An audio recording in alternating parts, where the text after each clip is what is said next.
Hi, this is Don McKenzie with Great Commission Church, and I would like to welcome you to our study of the New Covenant in Hebrews chapter 8, verses 6 through 13. This is part 3. All right, we're picking up where we left off in part 2. The topic is the New Covenant.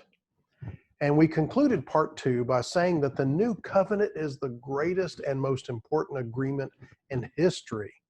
And as we work through this covenant, it will easily become apparent just how true that statement is.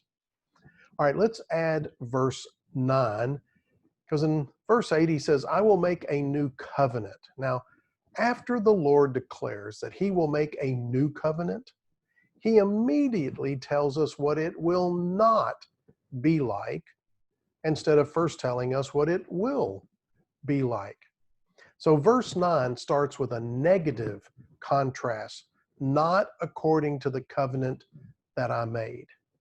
So the new covenant will not be according to or like the covenant that had previously been made by the Lord.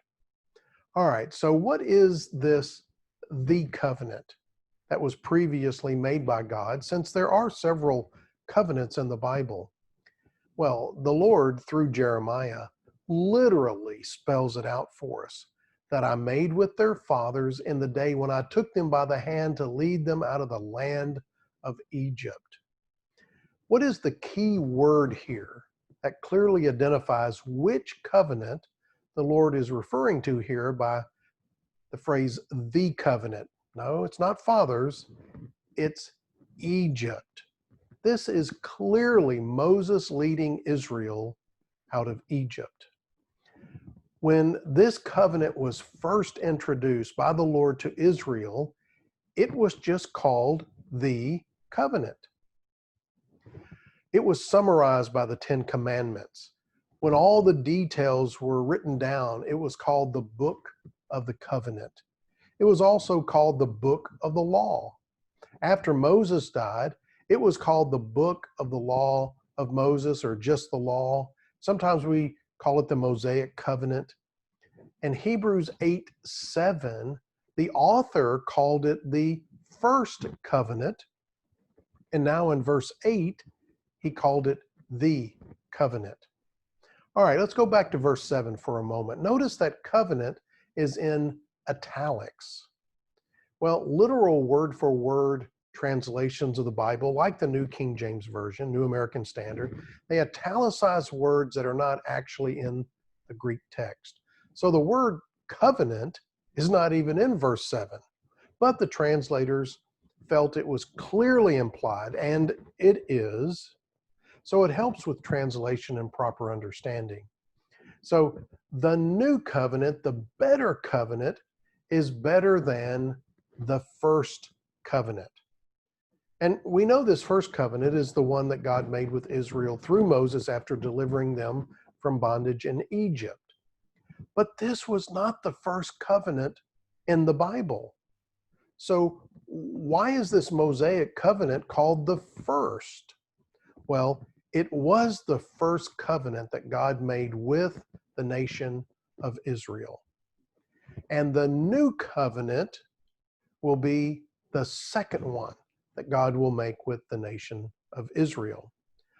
All right, the first covenant, the Mosaic covenant, the law of Moses, whatever name you use, it was the covenant in this passage with the nation of Israel. All Israel was under this the covenant. Now, this covenant had a starting point.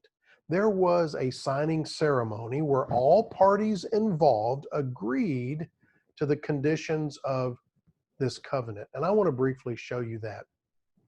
It's in Exodus 19, so let's just read.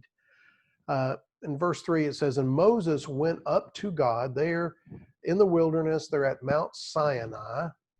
And Moses went up to God, and the Lord called to him from the mountain, saying, Thus you shall say to the house of Jacob, and tell the children of Israel, You have seen what I did to the Egyptians, and how I bore you on eagle's wings and brought you to myself. Now therefore, If you will indeed obey my voice and keep my covenant, then you shall be a special treasure to me above all people, for all the earth is mine. And you shall be to me a kingdom of priests and a holy nation. These are the words which you shall speak to the children of Israel.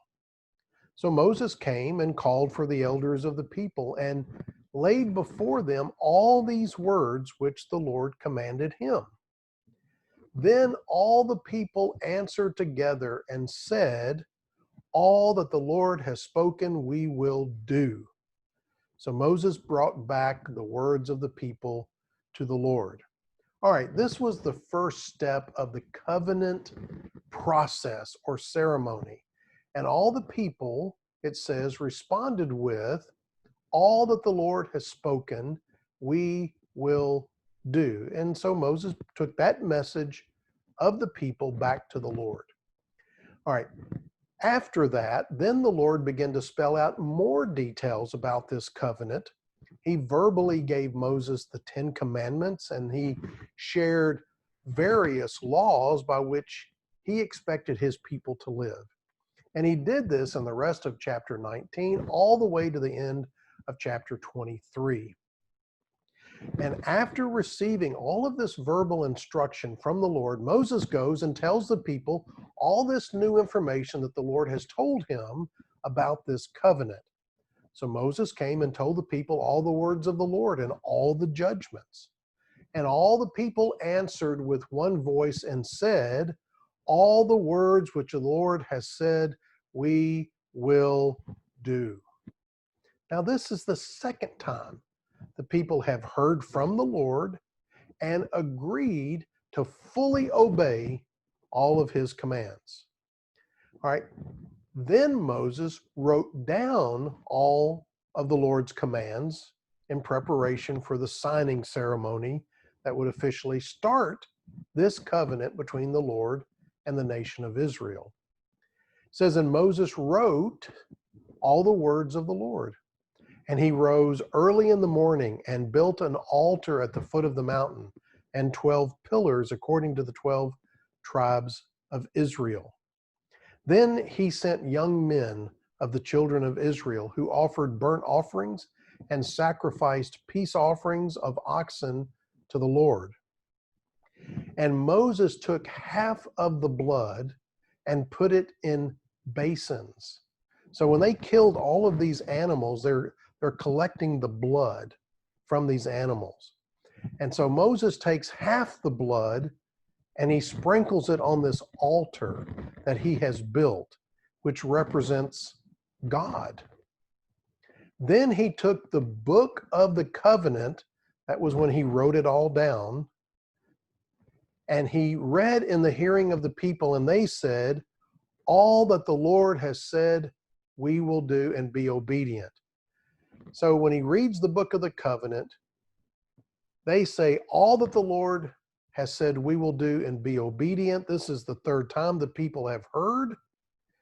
And this time it was from a written document called the Book of the Covenant, and they responded as I've pointed out. Now, the signing ceremony finally has arrived, where Moses takes blood and puts it on the altar.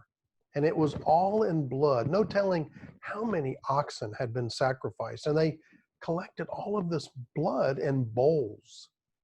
It says, and Moses took half the blood and put it in basins, and half the blood he sprinkled on the altar. So Moses, as the middleman for the Lord, takes half of the bowls of blood and sprinkles it all on the altar he had built early that morning. And this seems to represent God's signing of this agreement. The Lord solemnly represents his full commitment to do what he said he would do in this agreement. Then Moses read the book of the covenant, and all the people vowed their agreement to obey for the third time. We read that just a minute ago. But look at it again. And Moses took the blood and sprinkled it on the people and said, this is the blood of the covenant which the Lord has made with you according to all these words.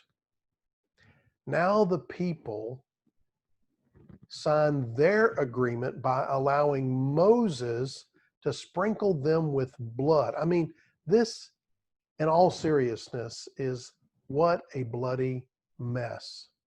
The altar representing God has blood all over it. Moses, the mediator of God for this covenant, has blood all over him and his hands. And now all these people had blood sprinkled on them. Moses sprinkling blood on them. Now, I don't know if you've ever experienced anything like that, but I suspect not. It just is a bloody mess. But the blood showed the solemn nature of this agreement. Each party of this covenant was saying, if I violate this covenant, may I die as these animals did to consecrate this agreement. In other words, this is a life and death covenant. All right, back to Hebrews 8, verses 8 and 9. Whatever the new covenant is, it is not like this covenant made by God through Moses back in Exodus 19 through 24. So how is it so different that the Lord makes such a big deal to point out that this new covenant is not according to the covenant, which is the Mosaic covenant, all that we just looked at in Exodus? Well, that's what we're going to examine in our next session in part 4. Well, this is Don McKenzie saying thanks for watching. I hope you'll tune in to part 4.